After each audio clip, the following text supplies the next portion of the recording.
ficaram tão empolgados com... Deixa aqui um pouquinho a tela, só para ficar gravado aí a foto do professor aí, né? No início da minha aula. Vamos lá. Não, aqui é conservação, eu estou na lousinha, né? Tô na lousinha. Então, foi mais ou menos aí que eu parei na nossa aula passada, na definição de impulso e na definição de quantidade de movimento. Aí eu falei para vocês, não lembro se eu falei ou não, que haviam algumas situações onde nós trabalhávamos com sistemas isolados. E quando a gente fala em sistemas isolados, para nós, esses sistemas são aqueles onde não existe força externa. Isso é, a força externa vale zero. No impulso, eu tenho alguém chutando, eu tenho alguém empurrando, então eu tenho uma ação externa para modificar a quantidade de movimento. Quando eu não tenho ação de força externa, eu estou isolando o meu sistema. E nessas situações, onde o meu sistema é isolado e eu não tenho ação de força externa, vai acontecer uma situação que nós chamamos de situação onde existe conservação da quantidade de movimento. O que significa uma conservação da quantidade de movimento? Isso significa que a quantidade de movimento que existe no meu sistema isolado não está se modificando, tá? Se ela não está se modificando, eu posso dizer que a variação da quantidade de movimento do meu sistema isolado, ela vale zero, tá? Isso é, não tem força externa. E se não tem força externa, não tem impulso. Sem força externa, não tem impulso. Então, não tem modificação na quantidade de movimento. E aí, nesses casos, nós vamos escrever que a quantidade de movimento antes de um evento, que nós vamos observar eventos, né? A quantidade de movimento antes de um evento ocorrer é igual à quantidade de movimento depois que um determinado evento ocorreu. Esse evento pode ser uma colisão, esse evento pode ser uma explosão, tá? Numa explosão, eu não tenho forças externas, eu tenho apenas forças internas. Numa colisão, a mesma coisa. Não tem forças externas, apenas forças internas. Um carro bate no outro, é apenas par de ação e reação. Vejam se eu já fiz aí com vocês no caderno alguns exercícios de impulso e quantidade de movimento. Se eu já fiz, coloca um S para mim no chat. Se eu não fiz, aí a gente vai fazer. Olivia, eu já fiz esse aqui, ó. Ao dar o saque, viagem, tá todo mundo pondo que eu pus um S, né? Então, esse aqui eu já fiz. O do vôlei, tô entendendo aí que todos tá aí no caderninho, beleza. Vejam no caderninho de vocês se eu já fiz esse exemplo que tinha um gráfico. Sinaliza aí para mim se eu já fiz esse do gráfico. O Matheus disse que sim, já fiz o do gráfico. Ótimo, Olivia também confirmou. Confirmem para mim se eu já fiz esse, que tinha uma massa de 20 quilogramas e era apenas para caracterizar a quantidade de movimento. Vejam se todos têm esse aqui no caderno. Ótimo, o Matheus disse que eu fiz esse também. Ai, que bom. O Gabriel Mício também está confirmando aí para mim. Esse aqui tinha a função horária, tem uma massa de 0,5 quilogramas e deu uma função e pediu para calcular a quantidade de movimento. Olhem aí nas anotações de vocês, nos prints, sinalizem para mim aí se eu não fiz esse. Aquele para mim, não fez esse. Porque aí eu sei que eu parei nesse daí. Esse não, né? Vocês demoraram aí para olhar. Porque o próximo, eu também acho que eu não fiz, que tinha uma força atuando de 5 segundos. Dá uma olhadinha. esse aqui. Se esse aqui também não tiver, o anterior já não estava. Uma força constante atua... Então, vamos começar pelo anterior, ok? Que é o da função. Agora eu não vou conseguir ver o chat, porque eu vou pôr no modo de apresentação aqui de tela, de PowerPoint, aí some tudo que eu tenho ali no chat. Eu não consigo ver vocês. Também é exercício tradicional, tá? Os melhores exercícios, na minha opinião, os mais difíceis, estão na parte de conservação da quantidade de movimento. São os mais legais, também são os mais difíceis, tá? Então, vamos lá.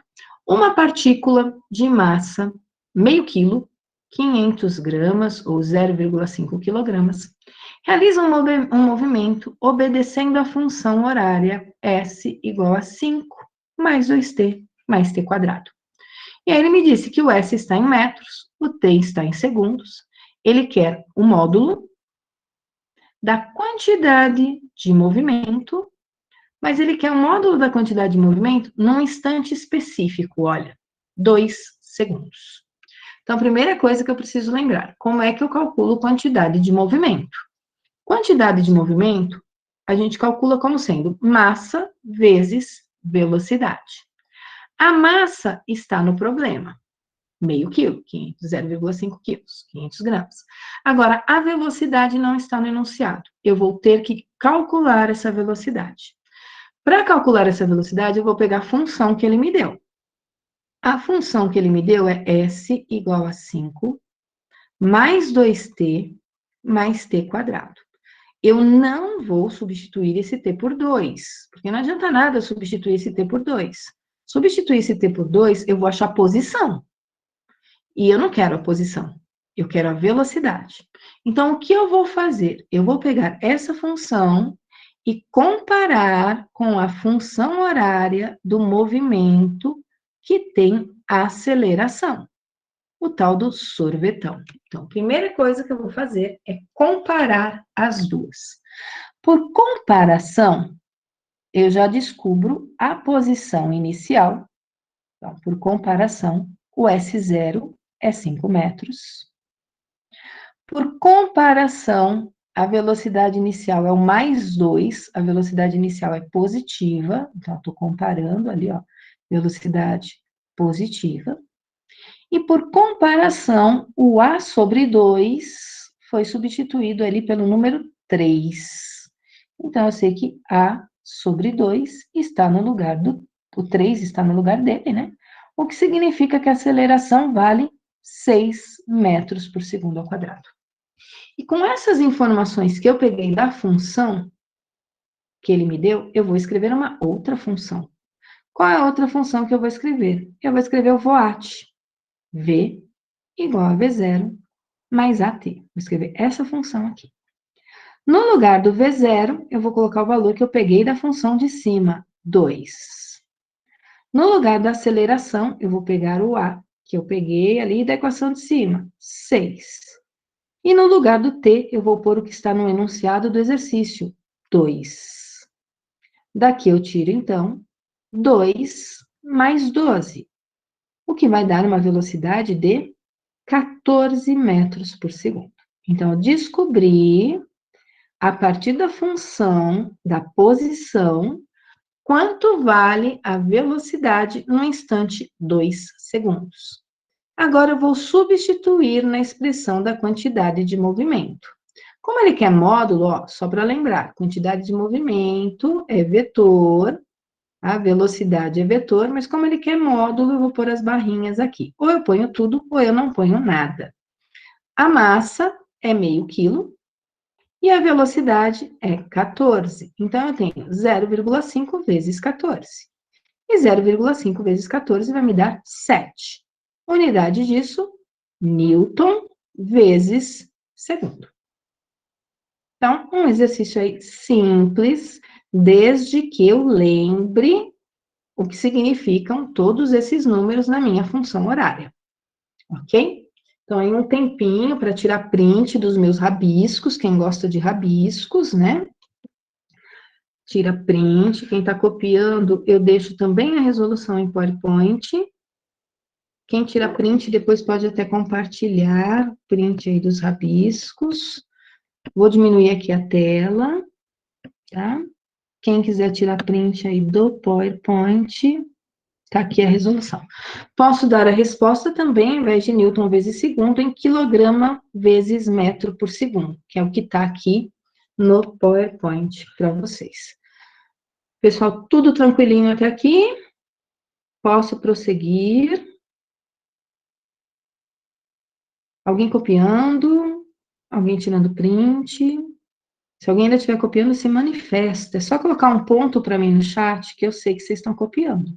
Quando colocou pontinho no chat, eu sei que vocês ainda estão aí fazendo cópia. Caso contrário, vou para o próximo. O que me diz o próximo exemplo? Vamos lá. Uma força constante atua durante 5 segundos, então ele me deu aqui um intervalo de tempo no qual a força está atuando, atua durante 5 segundos, sobre uma partícula de massa 2 quilogramas. Me deu a massa. Então, sei que tem uma força. Se essa força está atuando por 5 segundos, tem um impulso, tá? E impulso proporciona modificação na quantidade de movimento, modifica a velocidade. Eu sei que a partícula tem massa 2 quilogramas. Tá? E essa força, ela foi aplicada na direção e no sentido de seu movimento. Isso quer dizer que é um impulso positivo, a força está ajudando o movimento, não está atrapalhando. Fazendo com que sua velocidade varie de 5 metros por segundo para 9 metros por segundo. Então, eu vou considerar esses 5 metros por segundo como a velocidade inicial e o 9 como a velocidade final. Aí o problema vem com 3 itens. Eu posso resolvê-los na ordem, eu posso resolver eles fora de ordem, tanto faz. Vai depender aí do que eu lembrar primeiro na resolução. Ele quer um módulo da variação da quantidade de movimento. Então, a primeira pergunta é variação da quantidade de movimento. Aí eu preciso lembrar como é que se calcula variação da quantidade de movimento. Nós sabemos que quantidade de movimento é massa vezes velocidade. Se eu quero variação da quantidade de movimento, não é a massa que está variando com a força, é a velocidade que está variando com a força. Então, eu escrevo como m vezes ΔV. Eu tenho m nesse problema, o m é 2, e eu tenho a variação da velocidade. A variação da velocidade é a velocidade final, que é 9, menos a velocidade inicial, que é 5. Daqui eu tiro que a variação da quantidade de movimento vai ser 2 vezes 4. E 2 vezes 4 vai me dar 8. 8 newtons segundos, ou quilograma vezes metro por segundo, tanto faz. Então, olha, consegui aqui resolver o item A, tranquilinho. Item B, a intensidade do impulso. Então, eu quero saber intensidade, eu quero saber módulo, tá? Como é que eu sei calcular o impulso? Ah, impulso de força vezes tempo, tá? Mas eu não tenho a força. Então, eu vou lembrar que é o impulso que modifica a quantidade de movimento. E eu sei qual foi a modificação da quantidade de movimento. Ela foi de 8 newtons. Então, um impulso, ela foi de 8 newtons segundos, né? Então, o impulso é de 8 newtons segundos também.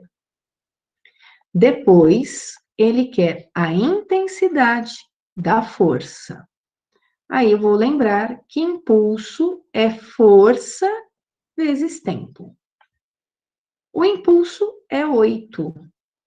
A força eu não tenho, e o tempo de atuação dessa força vale 5, pelo enunciado do exercício.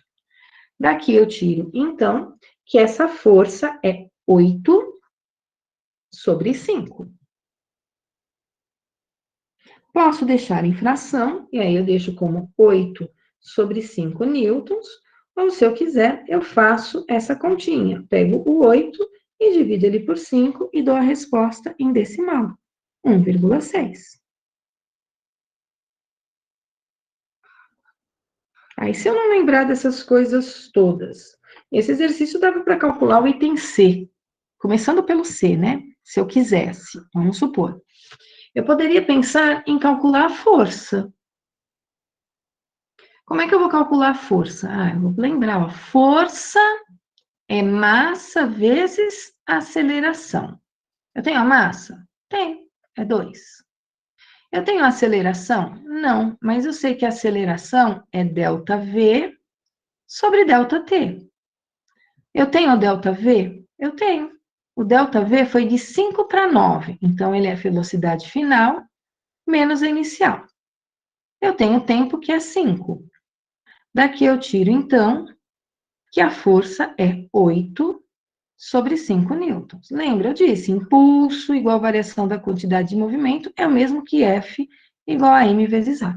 Então, aqui eu descobri a força. Então, eu poderia ter começado pelo item C, tá? Aí eu quero saber o impulso. O impulso, ele é a força vezes o intervalo de tempo. Aí eu tenho a força, é 8 sobre 5. Eu tenho o intervalo de tempo, é 5. Cancelo 5 com 5, eu achei o impulso. Então, ó, eu fui do C para o B. Agora eu sei, agora eu vou calcular lá. Eu sei que impulso é variação da quantidade de movimento. Portanto, a variação da quantidade de movimento também vale 8. Então, eu posso ir do A para o B para o C, ou eu posso começar pelo C, ir para o B e pelo A. Fica aí a critério de vocês, como é que vocês querem resolver esse tipo de exercício. O que vocês vão lembrar primeiro para fazer a resolução, ok? Então, tanto faz aí, desde que eu não erre os cálculos, eu não erre os conceitos físicos, tá tudo tranquilinho, tá? Vou tirar essa resolução de rabiscos e vou compartilhar agora com vocês só a resolução no PowerPoint. E aí eu vejo se tem alguma coisa no chat. Então, no PowerPoint, eu fiz seguindo a ordem, A, B e C, ok? Comecei aí com variação da quantidade de movimento, depois, primeiro eu calculei separadinho, né, na resolução do PowerPoint, calculei a quantidade de movimento quando a velocidade era 5, calculei a quantidade de movimento quando a velocidade era 9, também posso fazer desse jeito, e depois eu fiz a diferença entre as duas, tá? Eu prefiro escrever m vezes ΔV, acho que fica mais rápido. Depois eu usei o teorema do impulso, que impulso modifica a quantidade de movimento, e depois eu usei que impulso também, por definição, era força vezes tempo. Acho que já deu tempo de printar, de copiar. Se tiver alguém copiando, avisa que eu vou mais devagar, porque senão eu vou acelerando aqui, gente. Eu vou no meu ritmo, e às vezes o meu ritmo não é o de vocês. Tudo tranquilo desse lado, segundo o MEC. Alguém precisa ainda dessa tela, me avisa. Tô indo para a próxima, se ninguém avisar. Para avisar, liga o microfone, escreve no chat, que aí eu fico sabendo. Próxima situação. Esse exercício aqui, ele serve para mostrar, para me lembrar que quantidade de movimento é vetor. Então, aqui vai ficar bem claro que eu não posso ignorar esse fato. Os anteriores era só substituição na forma. Aqui eu vou ter que pensar um pouquinho mais. Então, meus exercícios agora vão ser um pouquinho mais elaborados. Um corpo de massa 10 kg. Eu sei a massa do corpo. Possui uma velocidade V1 de direção horizontal e intensidade 3 metros por segundo. Então, eu vou imaginar um corpo cuja massa é 10 kg, e esse corpo, vou imaginar que ele tem uma velocidade horizontal para a direita, tá? Poderia ser para a esquerda, mas eu vou imaginar aqui para a direita. Essa velocidade ele chamou de V1, e ele deu lá no enunciado que ela vale 3 metros por segundo. Então, antes de ler o problema, eu já sei que esse corpo tem quantidade de movimento. E o meu vetor quantidade de movimento, ele tem a mesma direção e o mesmo sentido do meu vetor velocidade. Porém, o módulo dele não é igual ao módulo da velocidade. Eu tenho que calcular a quantidade de movimento. Então, a quantidade de movimento, ela é a massa vezes a velocidade. A massa do corpo é 10. A velocidade é 3. Daqui eu tiro que, inicialmente, ele tem uma quantidade de movimento que vale 30 newtons. Tá. Continuando o problema. Ele recebe, esse corpo, um impulso I de uma força. Então, tem uma força que vai impulsionar esse corpo. E quando essa força impulsiona esse corpo, ela altera a velocidade inicial, que era V1, ela vai alterar para V2. Porém, veja que o que ele está falando, ó, o V2 é perpendicular ao V1. Então, se o meu objeto estava se movimentando na horizontal para a direita, isso significa agora que ele está se movimentando na vertical. E para o meu corpo mudar assim radicalmente da horizontal para a vertical, é porque a força foi aplicada sobre ele, recebeu o impulso para ir para o outro lado. Eu vou colocar o V2 na vertical para baixo. Não precisa ser para baixo, poderia ser para cima, tá? Então, eu tenho uma nova condição. Então, isso aqui é a minha condição inicial. Ele estava se movimentando. E aí, isso aqui vai ser a minha situação final. Aplicaram sobre ele uma força. Ele continua tendo 10 quilogramas. Porém, a velocidade agora é perpendicular a V1. E essa velocidade tem um novo valor agora, ó. Ela tem uma nova intensidade. Ela mede 4 metros por segundo. O que significa que agora meu objeto tem uma quantidade de movimento na vertical. Como eu desenhei a velocidade para baixo, essa quantidade de movimento dele também é para baixo. Chamei de Q2.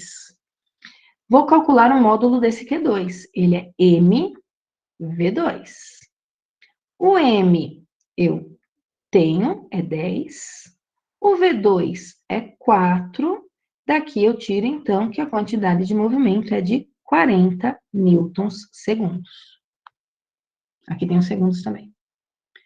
Ou eu coloco módulo e setinha em tudo, ou eu não coloco nada, ok? Se colocar setinha, põe módulo. Se não colocar setinha, não põe nada. Tá? Que eu só caprichei um pouquinho mais na minha luzinha. O que o problema quer? O problema quer saber o impulso da força. Então, a pergunta do problema é impulso. Eu sei calcular impulso. Como é que você calcula impulso? Ah, impulso é variação da quantidade de movimento. Só que eu não posso pensar assim, olha, a quantidade de movimento variou de 30 para 40, ela variou 10. Se eu fizer isso, eu erro o problema, tá? Por quê? Porque impulso não modifica só a intensidade da quantidade de movimento. O impulso, ele modificou a direção e modificou o sentido. Impulso é uma grandeza vetorial. O que significa que quando eu for calcular esse impulso, presta bem atenção aqui no que eu estou falando. Esse impulso vai ser a quantidade de movimento final, que é o meu Q2, menos a quantidade de movimento inicial, que é o meu Q1. Veja que eu estou pondo o símbolo de vetor e não estou pondo módulo, porque eu não vou fazer 40 menos 10. Se eu puser módulo, eu vou estar dizendo, eu estou fazendo 40 menos 10, menos 30. E não é isso que eu vou fazer, tá? Eu estou pensando vetorialmente. O que é menos Q1 vetorialmente? Menos Q1 é o meu vetor Q1 ao contrário. Então, veja, o meu vetor Q1, que eu desenhei aqui, ó, ele aponta para a direita. O meu vetor menos Q1, ele vai ter que apontar para a esquerda. Então, tá aqui, ó, o meu vetor menos Q1. Ele é o inverso do meu vetor Q1 no sentido dele. Então, esse exemplo é bom, porque ele me lembra que quantidade de movimento é vetor. Agora, eu preciso pegar esse menos Q1 e juntar com o meu Q2. Cuidado, eles não são vetores de mesma direção e mesmo sentido, eles estão perpendiculares entre si. Se eu trouxer o Q2 para cá, ó, eu estou unindo origem com origem. E se eu estou unindo origem com origem, eu estou usando a regra do paralelogramo. Eu vou passar paralelas nas extremidades dos meus vetores. E aí, na origem em comum, com o encontro das extremidades, vai estar o meu vetor ΔQ. Isso aqui é um vetor ΔQ. Tá? Então, já tem uma característica dele.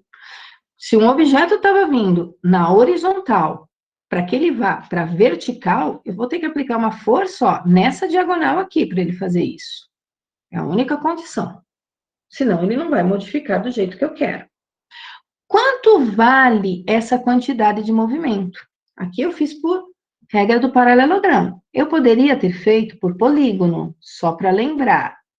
O que é o polígono? Eu pego o meu vetor menos Q1, uno a extremidade do meu vetor menos Q1 com a origem do meu vetor Q2.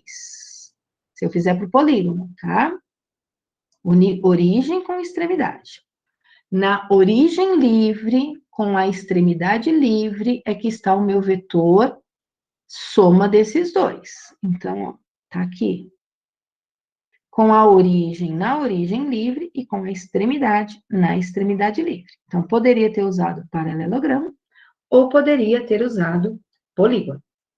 Pelo polígono ou pelo paralelogramo, tanto faz, eu percebo que o meu vetor quantidade de movimento é a hipotenusa de um vetor que mede menos Q1 e de um vetor que mede Q2. Então, para calcular um módulo dessa variação da quantidade de movimento, agora eu estou calculando já ó, os módulos, o módulo do vetor quantidade de movimento ao quadrado é o módulo do meu vetor menos Q1 ao quadrado, mais o meu vetor Q2 ao quadrado. Uma soma vetorial. Quanto vale o menos Q1? Ah, ele vale o mesmo que o Q1. O módulo é o mesmo, né? O que mudou ali foi o sentido. Então, isso aqui é 30 ao quadrado. Quanto vale o meu Q2? O meu V2 vale 40. 40 ao quadrado. Então, o módulo da variação da quantidade de movimento ao quadrado é equivalente a esses valores que eu coloquei aí. O que significa que o módulo do meu vetor ΔQ vai ser a raiz de 30 ao quadrado, que é 900, mais 40 ao quadrado, que é 1.600. Isso aqui vai ser igual ao módulo de 2.500. Raiz quadrada, né, de 2.500. Falei módulo, mas é raiz quadrada. E raiz quadrada de 2.500 vai dar 50. Tá, mas a pergunta não era variação da quantidade de movimento, a pergunta era impulso. Mas eu sei que impulso é o mesmo que variação de quantidade de movimento. Então, eu vou responder que o impulso vale 50 newtons vezes segundos. Isso quer dizer que eu tenho uma força que foi aplicada aqui na diagonal durante um certo intervalo de tempo para fazer esse meu objeto modificar a direção e modificar o sentido, tá? Se eu quiser, eu descubro até o ângulo no qual essa força foi aplicada. Tem um jeito aí de descobrir o ângulo. Eu tenho aqui um triângulo, né? Onde eu sei os lados, um lado é 40 e o outro lado é 30. Então, o Q1 é 30 e o Q2 é 40. Se eu sei esses valores, eu descubro aí, através de tangente, seno, cosseno, eu descubro aí quanto vale ângulos internos, e aí eu descubro, por exemplo, o ângulo que a força faz com a direção vertical, para que ele consiga modificar radicalmente aí a sua velocidade, passando a ser essa velocidade perpendicular, tá? É um exercício mais difícil, aparenta ser fácil. Você fala, a velocidade mudou de 3 para 4, então variou 1 essa velocidade, né? E aí você calcula a quantidade de movimento antes, calcula a quantidade de movimento depois, acha aí a variação da quantidade de movimento. Só que cuidado, eu não posso fazer 40 menos 30 de jeito nenhum nessa situação. Eu tenho que olhar a direção e sentido desses vetores. Estou tirando os meus rabiscos. Estou compartilhando aqui minha resolução em PowerPoint para vocês. Deixa eu ver aqui o que o Cauã colocou. Estou sem internet desde ontem. Ai, Cauã, tá todo mundo acho que com problema de internet. Você sabe que aqui no meu bairro, desde quarta-feira, Quarta-feira à noite, eu estava dando aula, fiquei sem internet na quarta-feira à noite, atrapalhou todas as minhas aulas no noturno. Ontem de manhã, a sorte que eu não dava aula, mas eu fiquei aqui a manhã inteira, o bairro inteiro sem internet, meu filho também teve que assistir às aulas usando 3G. Aí você imagina que eu moro aqui no meio do mato, a internet aqui é péssima, péssima, péssima, péssima, em termos de 3G. Então, fica super difícil, Cauã. Você pode assistir a aula depois, você não perde a presença, não, Cauã, fica tranquilo. Eu tenho até medo de ficar fora da aula, de repente a internet aqui também cai e eu também fico fora da aula, tá? Então, fica tranquilo, Cauã, não fiz a chamada, mas daqui a pouquinho eu faço, aí eu ponho a sua presença, ok? Pode ficar calmo. Eu sei que a NET, sei lá, a minha casa é NET, eu não sei o que você usa na sua casa, mas a NET aqui, não sei se resolveu fazer manutenção de sistema operacional, o que eles resolveram fazer nessa semana que também tá complicado.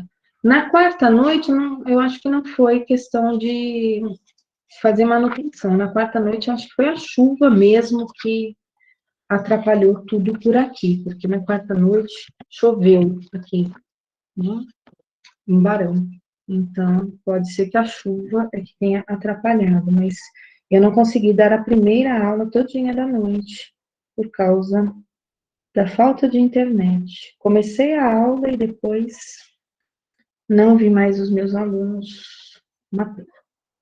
Mas fica tranquilo, Cauã, a aula vai estar disponível para você depois, tá? Posso ir para o próximo exemplo? Então, Matheus, quando não é a NET, é a CPFL, né?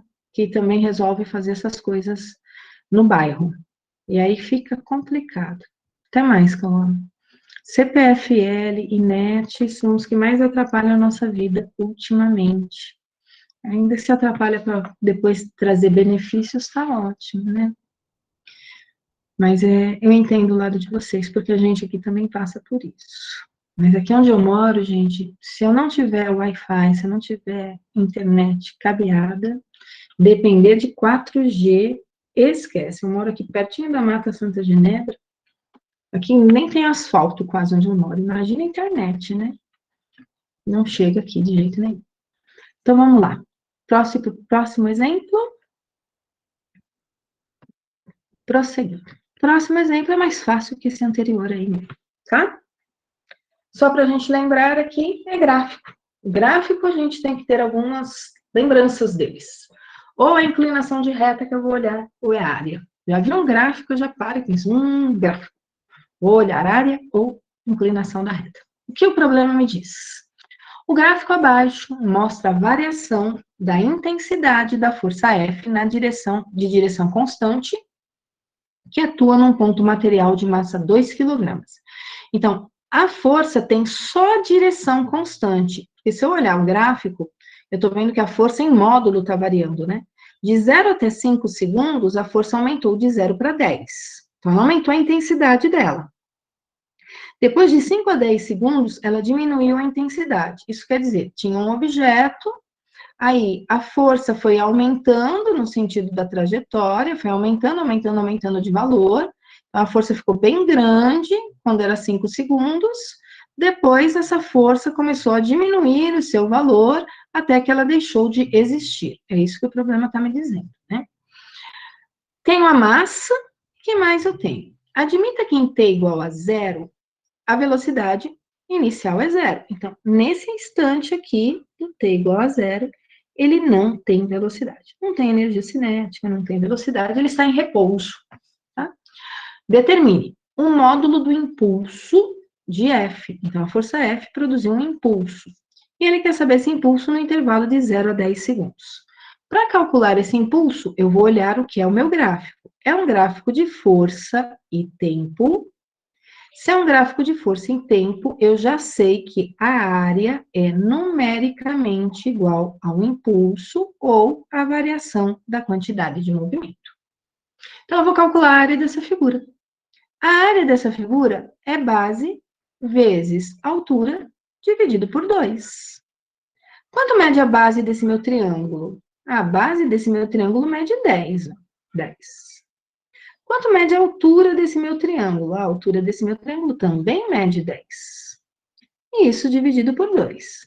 Se a área é igual ao impulso, então nós vamos dizer que esse impulso vai ser 10 vezes 10, que é 100, dividido por 2, 50. 50 newtons segundos. Não vai por segundo, hein? Não é uma barra aqui, por favor. É um pontinho de vezes. Newtons vezes segundos. Depois o problema quer saber a velocidade. Então, primeiro o impulso, depois a velocidade. Para calcular a velocidade, eu vou usar a expressão que impulso é igual à variação da quantidade de movimento. Eu tenho impulso, é 50. Variação da quantidade de movimento, se quiser, pode escrever quantidade de movimento final menos quantidade de movimento inicial. Eu escrevo m delta v, porque a massa não muda. O que muda é a variação de velocidade, tá? A massa eu tenho, tá lá no enunciado, é 2. E a variação de velocidade, eu vou escrever como sendo velocidade inicial, velocidade final, menos a velocidade inicial, que é 0. Olha lá, tá lá no gráfico, tá lá no enunciado do exercício. Ele partiu do repouso, tá?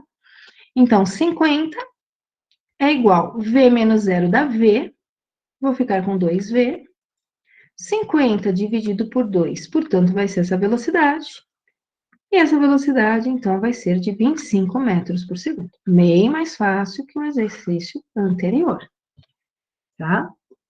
Então, aí, só para lembrar que eu posso resolver os problemas pela área de um gráfico. Vou tirar os meus rabiscos, não sei se printaram a tela, quem precisa printar a tela, printe ela. E vou para a próxima situação. Mas antes disso, não sei se vocês gostam de printar aí a resolução de PowerPoint, mas para quem quer printar a resolução de PowerPoint, também está aí disponível. Todos os PowerPoints estão para vocês lá no e-book. Andei dando uma atualizada, porque tinha e-book desatualizado. Vou para a última situação, que fala só de impulso e quantidade de movimento. Depois eu vou para exemplos de conservação da quantidade de movimento, tá? Vou para outros exemplos. Próxima situação. Então, deixa eu pôr aqui em tela grande, apresentação de slides. Vamos lá. O que o problema me diz?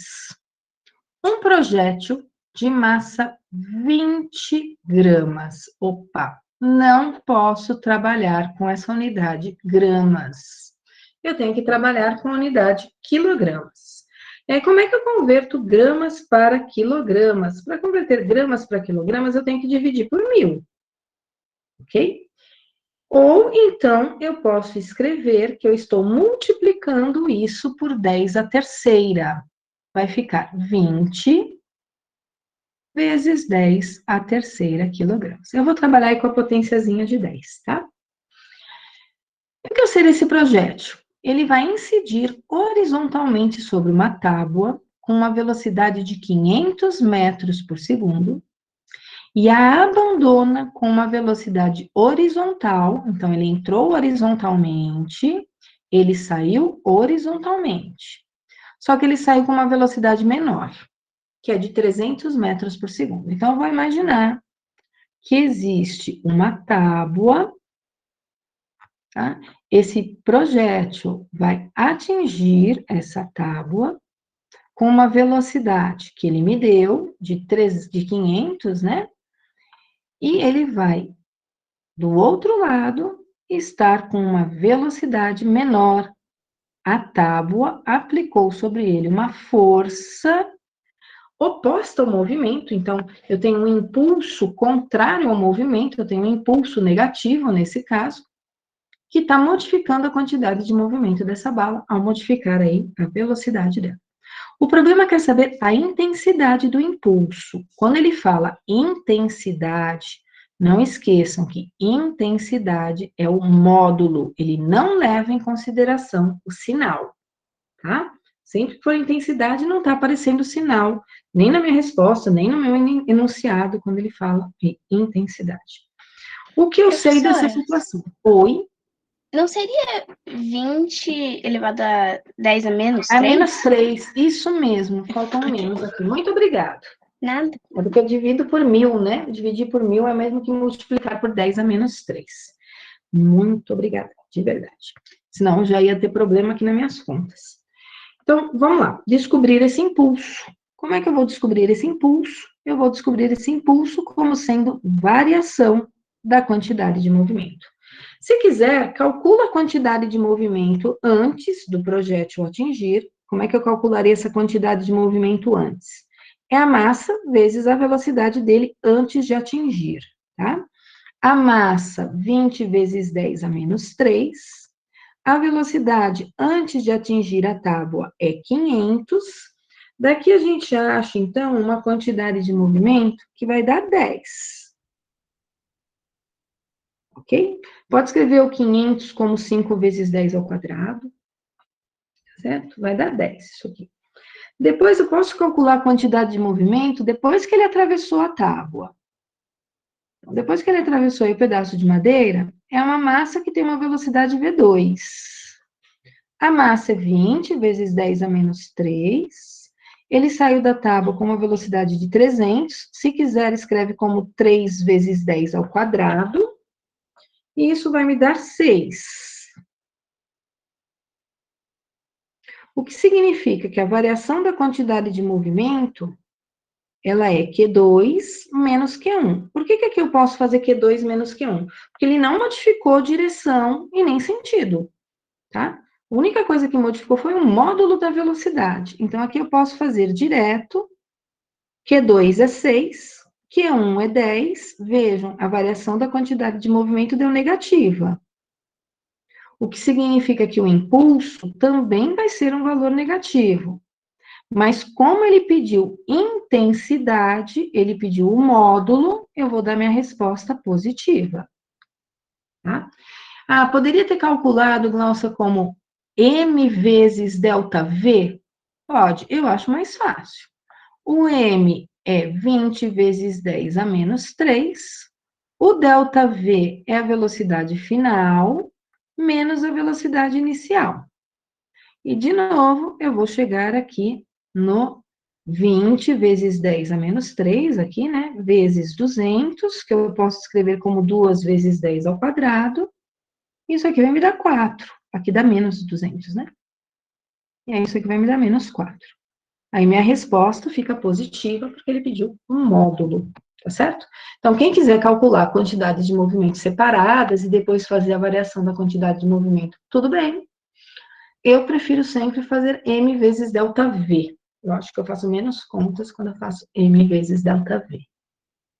Estou tirando aí os meus rabiscos para colocar a resolução em PowerPoint. Então, quem precisar, printa a tela, tá certo?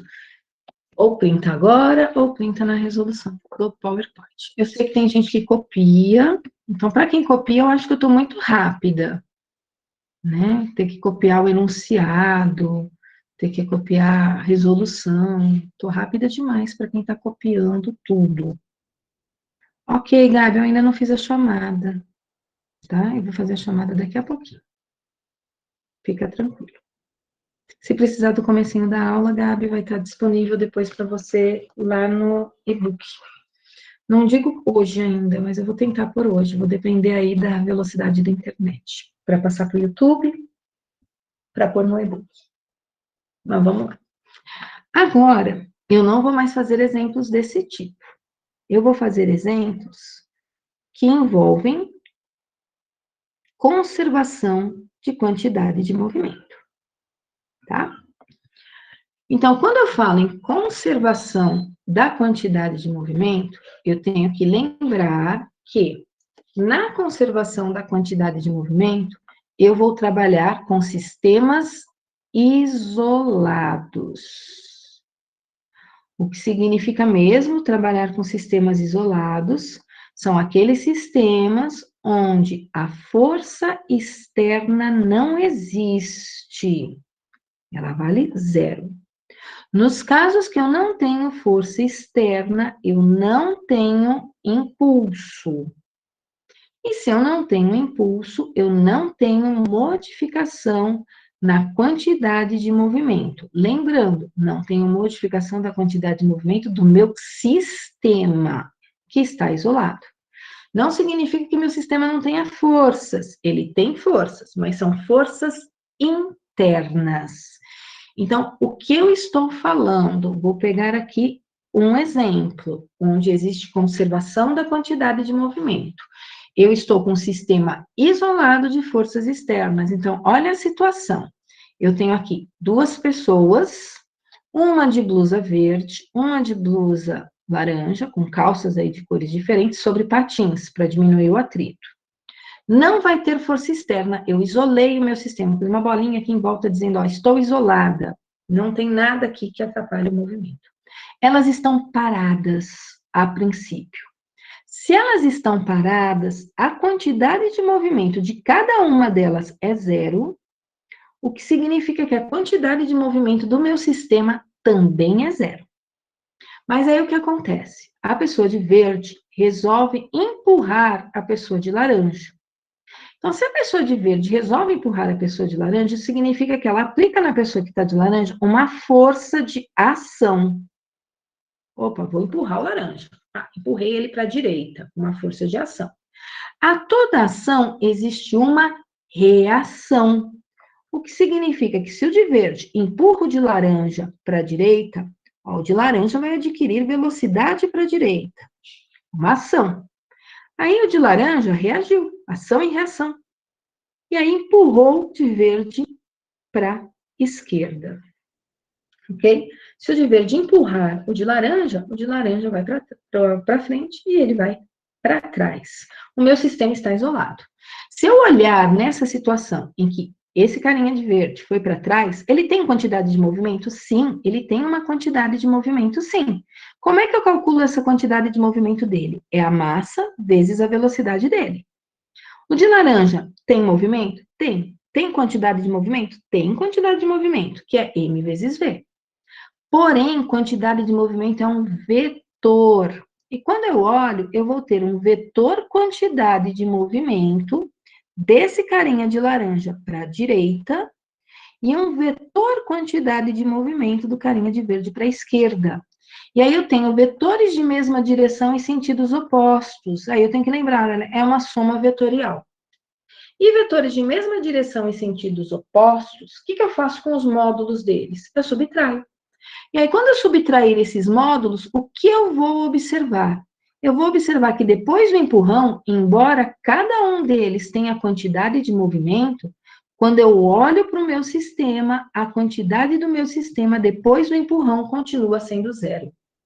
Porque eu tenho que olhar a soma das quantidades de movimento, tá? E não as quantidades de movimento individuais deles.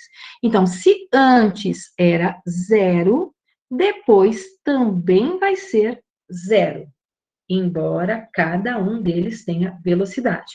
Ah, Glaucia, tem forças aqui? Sim, mas as forças que existem são pares de ação e reação, tá?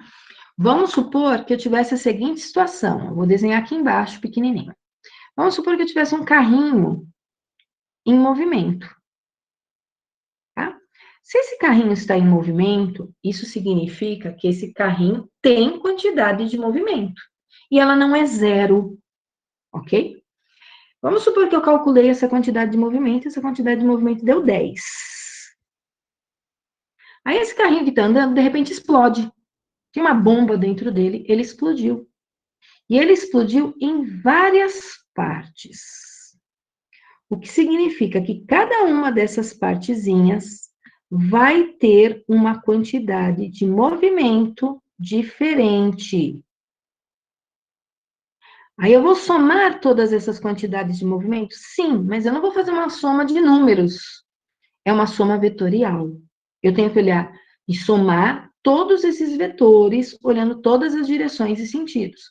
Porém, eu sei que quando eu juntar todos esses vetores, somando esses vetores todos, a soma vai dar 10 newtons segundos. Por quê? porque a quantidade de movimento vai se conservar. Se era 10 antes, vai ser 10 depois.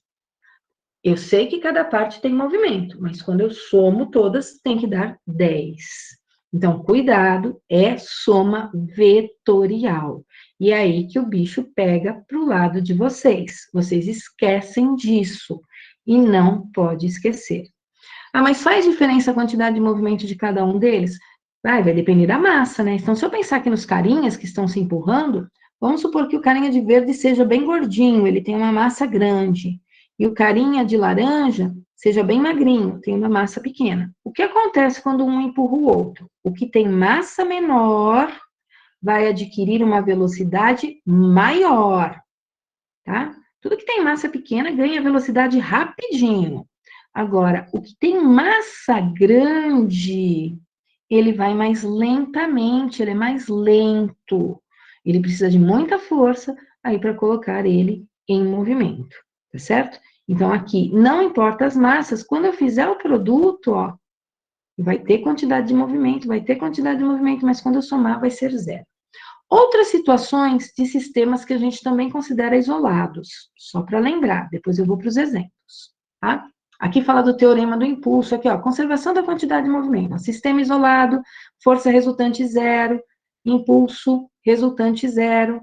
Toda a quantidade de movimento que eu tenho no final é igual à quantidade de movimento que eu tenho no início, porque meu sistema está isolado, tá bom? O que significa que a variação da quantidade de movimento do sistema isolado é zero.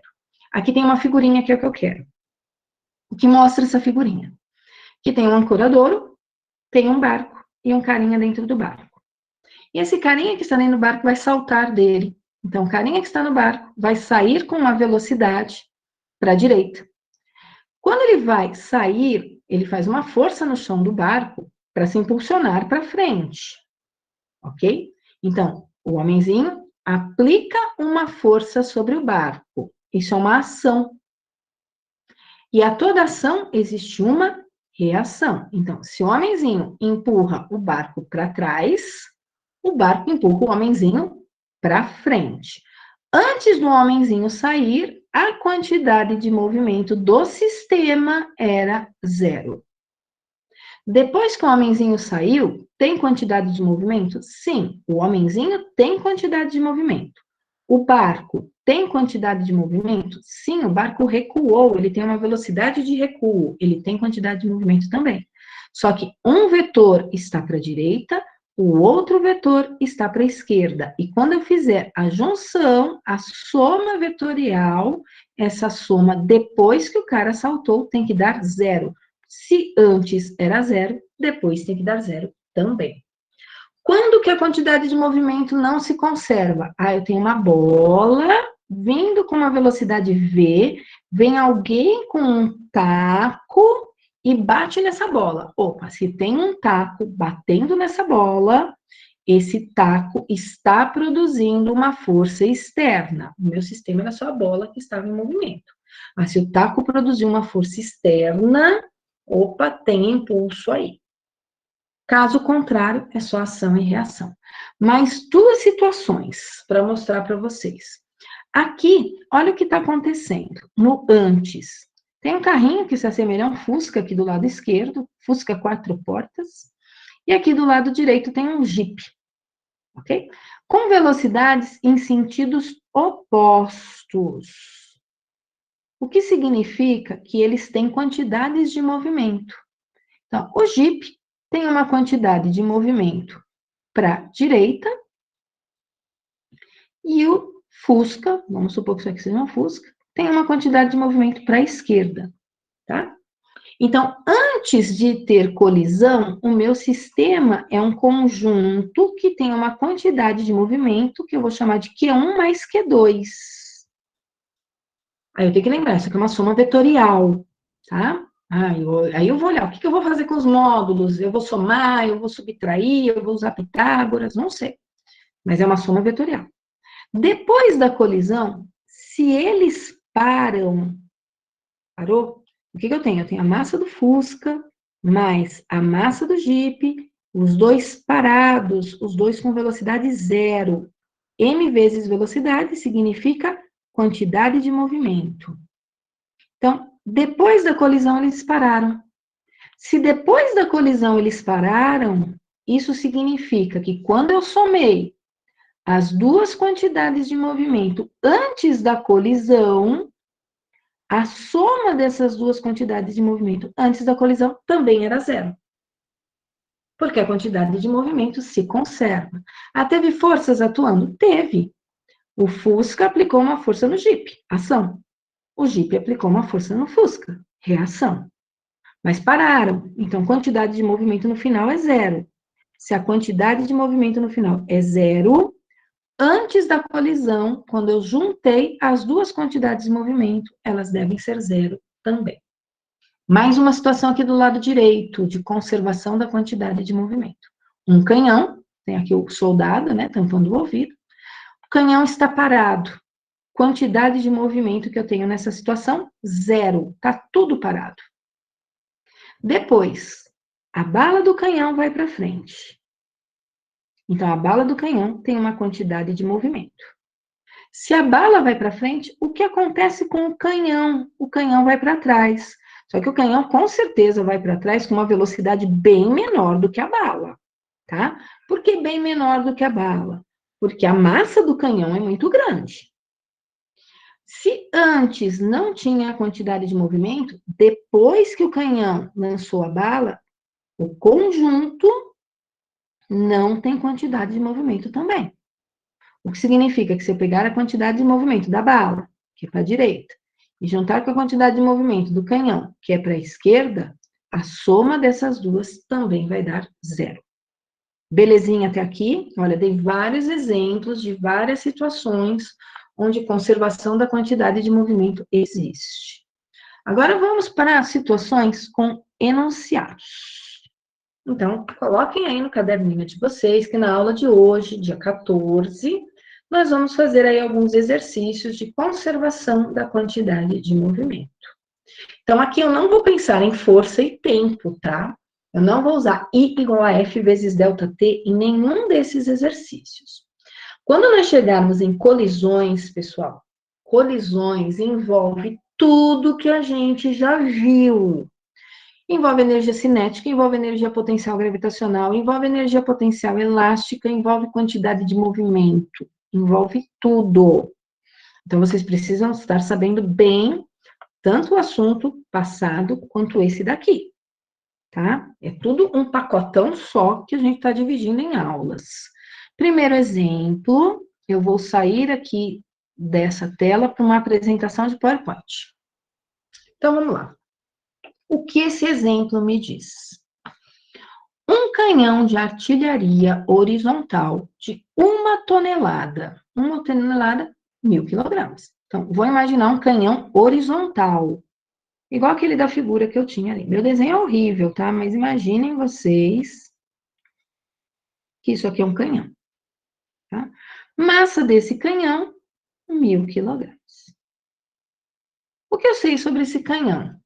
Ele vai disparar uma bala de 2 quilogramas. Então, dentro dele tem uma bala. Se ele vai disparar, porque a bala está aqui dentro. A massa da bala é 2. E a massa do canhão é 1.000.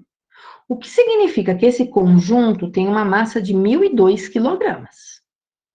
Aí ele me diz, essa bala, ela sai com uma velocidade de 300 metros por segundo. Então, vai ter uma explosão e a bala, que tem 2 quilogramas, vai adquirir uma velocidade de 300 metros por segundo. Tá, mas se a bala vai para frente, o canhão vai para trás. Ação e reação. O canhão empurra a bala para frente, a bala empurra o canhão para trás.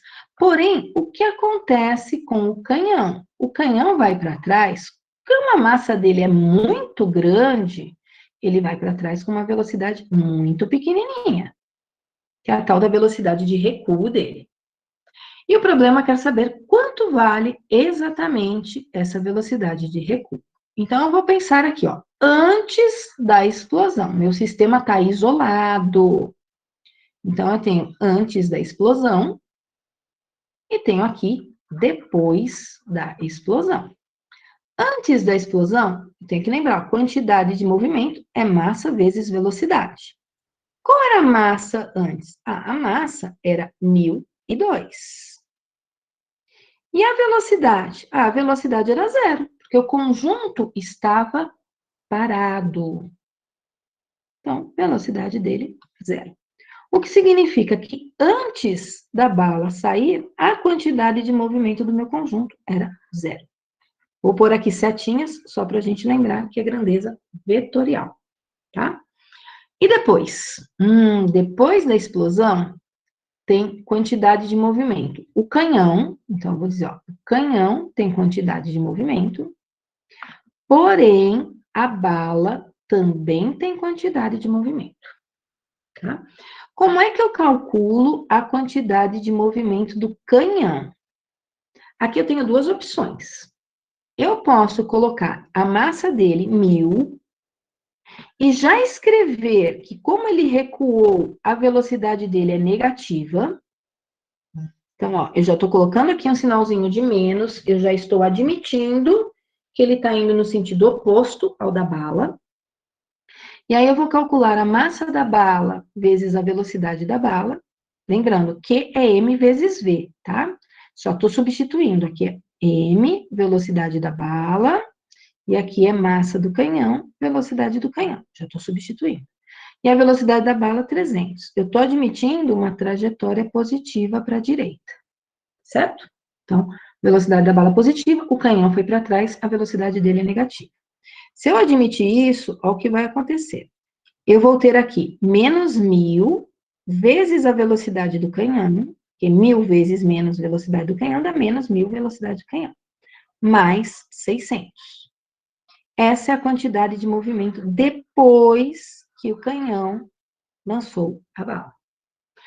Mas eu quero a velocidade do recuo. Então, o que eu vou fazer? Toda a quantidade de movimento antes tem que ser igual à quantidade de movimento depois, porque meu sistema está isolado. Qual era a quantidade de movimento antes? Zero. Qual é a quantidade de movimento depois? Está aqui, ó. É 1.000 vezes a velocidade do canhão mais 600. Daqui eu tiro que 1.000 vezes a velocidade do canhão é igual a 600. Daqui eu uso, então, que a velocidade do canhão é 600 sobre 1.000, o que vai me dar 0,6. Lembrando, no sentido oposto. Tá.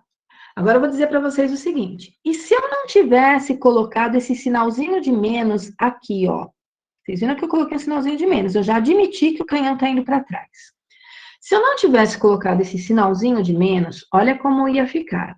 Quantidade de movimento antes igual a quantidade de movimento depois. Isso aqui continua. Antes era zero. Só vou falar para vocês, não tinha colocado esse sinal de menos. Eu escrevi 1.000 da massa do canhão, VC, velocidade do canhão, mais 2, massa da bala, 300, velocidade da bala. M vezes V. M vezes V. Eu ia ficar com 1.000, velocidade do canhão, mais 600. Daqui eu ia tirar que menos 1.000, velocidade do canhão, igual a 600.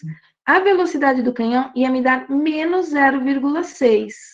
Ia aparecer para mim o sinalzinho de menos na minha resposta. É errado aparecer esse sinalzinho de menos na minha resposta? Claro que não, gente. O que esse sinalzinho de menos está me dizendo? Ô, Glaucia, fica esperta, ó. O canhão não foi para frente igual a bala. O canhão foi para trás. A velocidade dele é negativa. Então, tanto faz eu colocar aqui o sinalzinho de menos.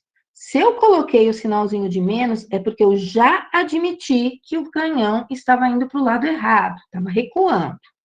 Aí a minha resposta vai sair positiva. Tudo bem que ela saia positiva, eu já admiti que ele está indo para trás. Agora, se eu esquecer esse sinalzinho de menos, não é para me apavorar, porque ele vai aparecer no final. Aí eu preciso interpretar o que ele significa. O que significa esse sinal de menos? Opa, o canhão está no sentido oposto da trajetória. Ele está em um movimento retrógrado. A velocidade é negativa. Ele está recuando.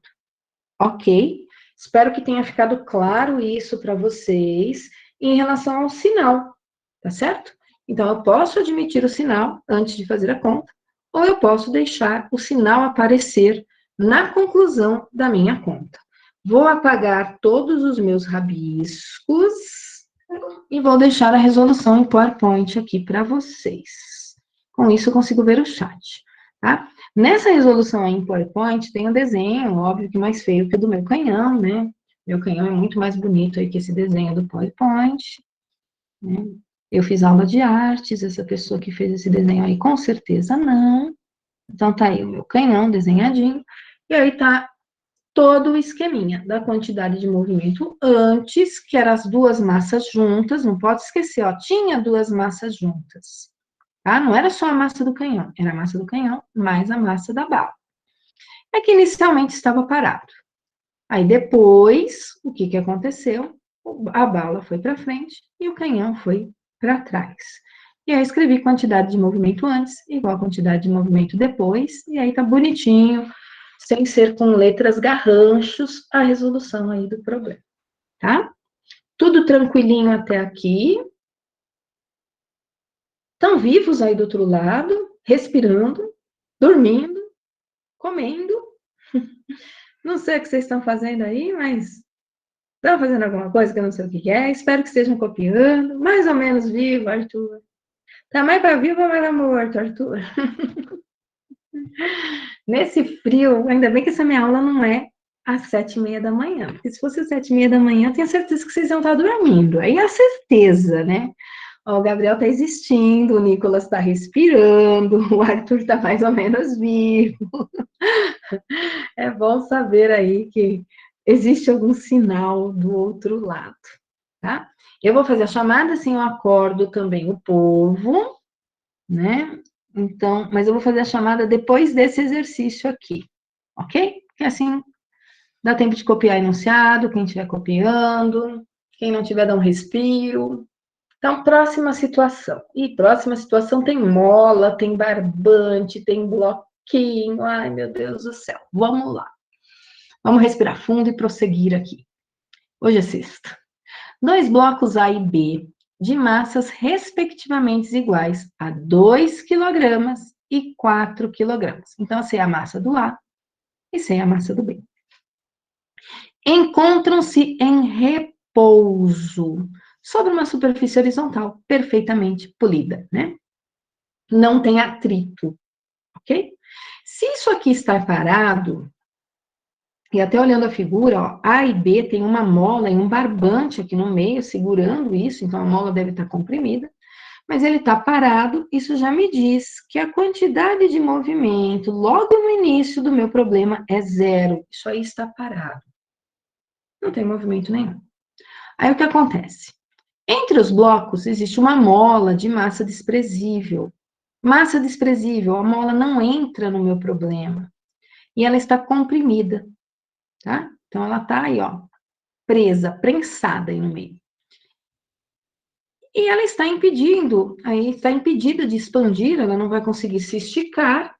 Quem é que está impedindo essa mola de se expandir? Um barbante, que está conectando o A com o B. Em um determinado instante, alguém queima o barbante. Então, o barbante deixa aí, se rompe, deixa de existir na situação. E quando o barbante deixa de existir, o que vai acontecer? A mola vai expandir. Arrebentou o barbante, a mola estica. E quando a mola esticar, ela vai empurrar o B para um lado e o A para o outro. O que significa que tanto o B quanto o A vão adquirir movimento. O que eu sei dessa situação? Eu sei dessa situação que o bloco B adquire uma velocidade de intensidade, então ali não está me dando sinal, quando ele fala intensidade é porque é módulo, né? A velocidade do B é 3. E ele quer saber a intensidade. Se ele quer saber a intensidade, ele quer saber um módulo. De quem? Da velocidade do ar. Então, o que eu sei que está acontecendo? Antes, o meu conjunto não tem movimento. E depois? Depois vai ter movimento, sim. Quem vai ter movimento depois que o barbante se arrebentou? O A vai ter movimento? Vai, porque ele vai ter velocidade.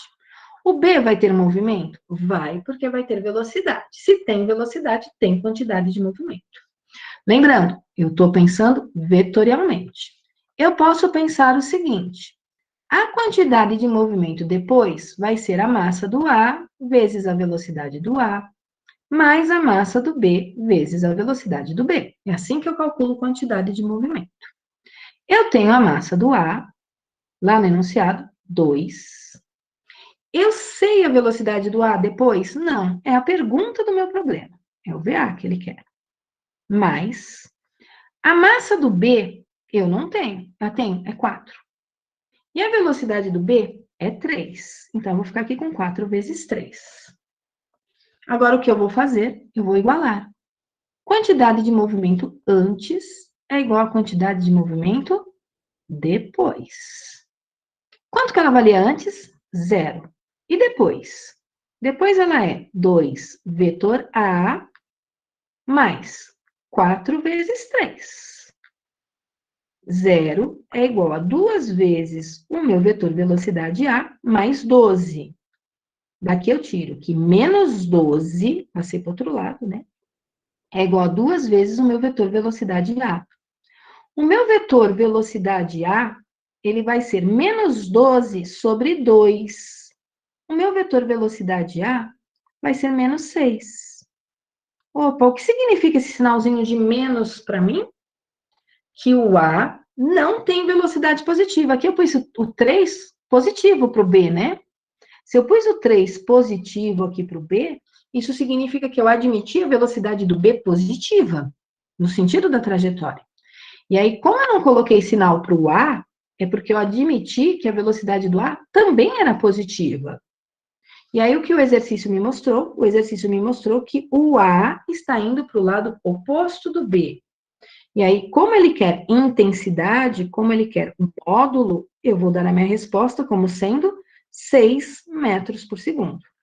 Aí, se eu tivesse já admitido que o A ia para o outro lado, faria diferença? Não. Vamos mostrar que não faria diferença. Então, quantidade de movimento depois do A é igual à quantidade de movimento do B depois. Quem é a quantidade de movimento depois do A? Aí eu vou admitir que o A está em sentido oposto. Então, eu já vou colocar aqui um menos VA. Aí eu nem vou pôr o símbolo do vetor, porque ó, já estou dizendo, meu VA é negativo. Mais 4 vezes 3, que é a massa vezes a velocidade do B. Então, daqui eu já tiro que a quantidade de movimento depois é menos 2VA mais 12. Aí eu igualo. Quantidade de movimento antes igual a quantidade de movimento depois. Quanto era antes? 0, porque o conjunto estava parado. E depois? Depois é menos 2VA mais 12. Aí eu levei o 2VA para o outro lado, ele era negativo, ele passou positivo, e o meu VA deu 6. Ah, e o sinal de menos? Poxa, o sinal de menos eu já coloquei lá em cima. Eu já tinha admitido que a velocidade do ar era negativa. Então, quando eu coloquei ele aqui em cima, ó, eu já disse, o B está andando no sentido da trajetória, é positivo. O A está andando em sentido oposto da trajetória, por isso eu estou adotando ele como sendo negativo. Ok, até aqui, tudo tranquilinho. Moleza. Molezinha, molezinha, molezinha. Resolução em PowerPoint para vocês. Quem quer tirar print, pode tirar print. Aqui só tem uma resolução, tá? Fica a critério de vocês. Gente, quer colocar o sinalzinho de menos lá no começo do exercício? Coloca. Quer esperar o sinalzinho de menos aparecer na resposta? Espera. Não vai fazer diferença, tá? Vou aproveitar o próximo exercício para fazer a chamada. Então, quem vai tirar print, tira. Quem for copiar, copia. O enunciado é longo, esse exercício é mais chato, mais difícil de ser feito, tá bom? E eu vou fazer a chamada rapidinho aqui. Cadê o Adriel? Se estiver presente, põe um S para mim no chat. Adriel, por favor. Acorda, Adriel, se você estiver aí, põe um S para mim no chat. Ayrton, veja se o Ayrton está aí, acordado, presente. Alexandre, tá por aí, Alexandre? Aê, salve, salve, ali. Cadê o Arthur Ribeiro? Arthur, cadê você, Arthur? Salve, esse é o Nanão. O Ribeiro, não. Ribeiro, acho que não tá aí. A Bia não está vindo nas aulas. Cadê o Bruno? Tudo bem, mas eu pesquisei para você. Bruno está aqui. Cadê o Caio? Caio está presente. Caio só vem em uma aula até agora. Cadê o Gabi? O Gabi Ramalho. Tá por aí? Aí, grande Gabi. Cadê o Mício? Joia, acordado aí. Cadê o Gui? Salve, salve, Gui. Henrique. Ok, Henrique acordado. Meus olhos da chamada tá acordadinho aí, né? Cadê o Penzo? Henrique Penzo. Salve, salve. Isa. A Isabela e a Isabelle. Minhas Isas. Isabelle tá aí. A Isabela dormiu na minha aula. Cadê o Jefferson? Jefferson tá por aí? Salve, salve, Jefferson. O João. Salve, João.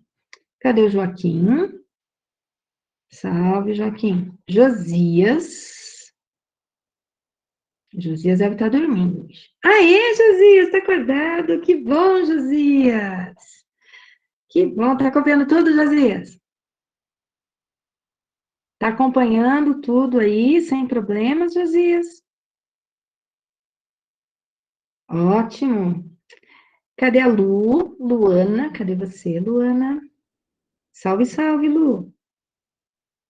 Cadê o Lucas Eduardo?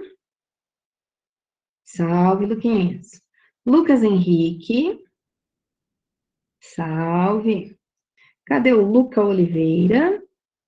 Esse não costuma vir. Nem o Marcos Santos. Mas a Maria Briane costuma ver na minha aula. Cadê a Maria Briane? Aê, salve, salve, Maria Briane. Cadê a Duda? Salve, Duda. Marina. Salve, Marininha. Cadê o Matheus Pachela?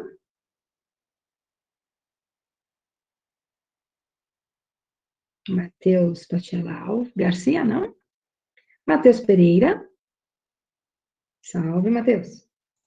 Matheus Gonçalves também não está vindo. Matheus Quadros. Salve, Matheus. E o Salles, está por aí? Dá um oi. Aí, Salles. A última folhinha. Nossa, me chamaram, tem 3 folhas que eu vou. Cadê a Milena? Salve, Mi. Naira. Naira, cadê você, Naira? Tá sumindo das minhas aulas. Nicolas, cadê você, Nicolas? Aí, Nicolas, salve, salve, Nicolas. Olivia estava aí, vamos ver, tá acordadinha ainda, Olivia. Pedro Rezende, Pedrinho, não. Rafaele, salve, Rafinha. Renan, salve, Renan. Rodrigo, dormiu na minha aula hoje. Rian, salve, Rian. E o Ian nunca vem, né? Pessoal, esse exercício aqui, ele é mais trabalhoso, tá? Então, só de olhar para o enunciado, a gente já vê, poxa, tem uma figura. Ô, Rodrigo, você tá aí, Rodrigo? Falei que você estava tirando cochilo, Rodrigo, ou não estava achando o chat? Acho que você não achou o chat, Rodrigo? Que eu fico meio perdida. E onde está o chat? Onde está a aba que eu estava escrevendo? Eu me perco toda aqui no computador. Então, vamos lá. O que esse exercício tem de diferente? Só de olhar para a figura, nem estou lendo o enunciado, tá? Estou olhando para a figura. Eu tenho aqui um míssil que está se movendo em uma dimensão só, que é o eixo X. E aí esse míssil, ele vai explodir em 3 partes. A parte de trás, marrom, ele chamou de parte A. A parte do meio, laranja, o amarelo, sei lá o que é isso, ele chamou de C. E a ponta do míssil é a parte B. Só que quando ele se separou em 3 partes, o problema passou a ser bidimensional. Então, uma coisa que era unidimensional, que estava só no eixo X, passou a ser bidimensional, passou a estar no eixo X e no eixo Y.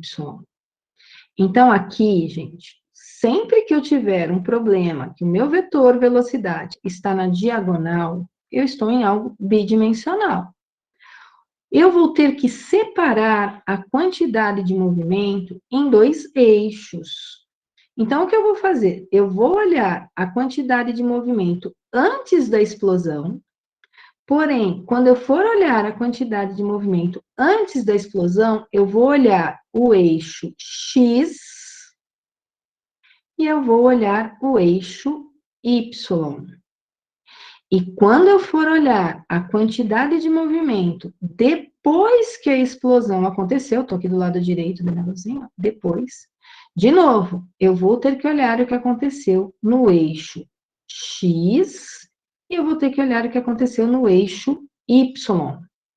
E aí eu vou igualar a quantidade de movimento antes no eixo X com a quantidade de movimento depois no eixo X. Eu vou igualar a quantidade de movimento antes no eixo Y com a quantidade de movimento depois no eixo Y. Então, eu vou ter que fazer eixo por eixo separadamente. O que eu sei desse problema? Eu sei que esse míssil estava com uma velocidade de 40 metros por segundo no eixo X. Então, no eixo Y, como ele não tinha velocidade no início, a quantidade de movimento dele no eixo Y inicial vai ser 0. Mas só no eixo Y. No eixo X, ele vai ter quantidade de movimento. E qual vai ser a quantidade de movimento antes no eixo X? Vai ser a massa dele vezes a velocidade inicial dele no eixo X. Mas, Glaucia, eu não tenho a massa dele. Eu tenho a massa dos pedaços. O pedaço A está com massa M. O pedaço B está com massa 2Ms. E o pedaço C está com massa 3Ms. Então, se cada pedacinho tem esses valores, eu posso dizer que a massa desse meu míssil, antes da explosão, ela valia 5M. M mais 2Ms mais 2Ms, o que vai me dar uma massa de 5Ms. E a velocidade dele era 40. Positivo. O que significa que esse meu objeto tem uma quantidade de movimento antes no eixo X, estou pondo aqui embaixo, essa quantidade de movimento antes no eixo X vai ser 5 vezes 40, vai dar 200. 200M. E eu vou guardar essa informação. Então, eu estou guardando a informação da quantidade de movimento no eixo Y antes e da quantidade de movimento no eixo X antes. Agora, eu vou olhar depois da colisão, tá? Para olhar depois da colisão, não, depois da explosão, eu vou olhar pedaço por pedaço. Vou começar pelo pedaço B, ok? Então, o pedaço B, ele está com uma velocidade aqui na diagonal para cima. O que significa que esse pedaço B tem uma quantidade de movimento que eu consigo calcular ela. Como é que eu calculo essa quantidade de movimento do meu pedaço B? Ela vai ser a massa do B vezes a velocidade do B. Quanto vale a massa do B? Vamos olhar aqui. A do A é M, a do B é 2M. E no enunciado, eu tenho a velocidade do B. A velocidade do B é a mesma velocidade do C, ela é 110. Então, daqui, eu tiro que a quantidade de movimento do B, todinha, quantidade de movimento inteira, ela é 220M. O que eu vou fazer com essa quantidade de movimento? Eu vou decompor ela No eixo X, então, eu vou ter uma quantidade de movimento do B no eixo X. E eu vou ter uma quantidade de movimento do B no eixo Y. Tá? Então, vou ter essas duas quantidades de movimento. E aí, eu tenho que olhar o ângulo. O ângulo que eu tenho está aqui embaixo, ó. É o ângulo entre o QB e o QX. É o ângulo entre a velocidade e o eixo X. Tá? E esse ângulo é 60. Como é que eu vou descobrir QBX? Como é que eu vou descobrir QBY? Então, QBX, ele é o QB. Como ele está encostadinho aqui no ângulo, ó, ele é o cosseno de 60. Quem é o QBY? Ah, o QBY está aqui do lado oposto, né, do ângulo. Então, ele é QB vezes o seno de 60. Eu vou parar aqui, eu vou continuar esse exercício na próxima aula, tá? Porque minha aula acabou. Então, na próxima aula, eu retomo desse probleminha. Me lembrem, por favor, que eu parei nesse exercício, senão eu não vou lembrar, tá certo? Então, eu preciso fazer esse exercício aqui com vocês. Então, já são 5 para meio-dia, vocês já estão cansados, com fome, eu também. Eu não vou extrapolar, porque eu vou demorar mais uns 10 minutinhos para resolver ele, tá certo? Então, estou encerrando aqui a gravação. Obrigada a vocês pela presença na aula. Bom final de semana para todos vocês.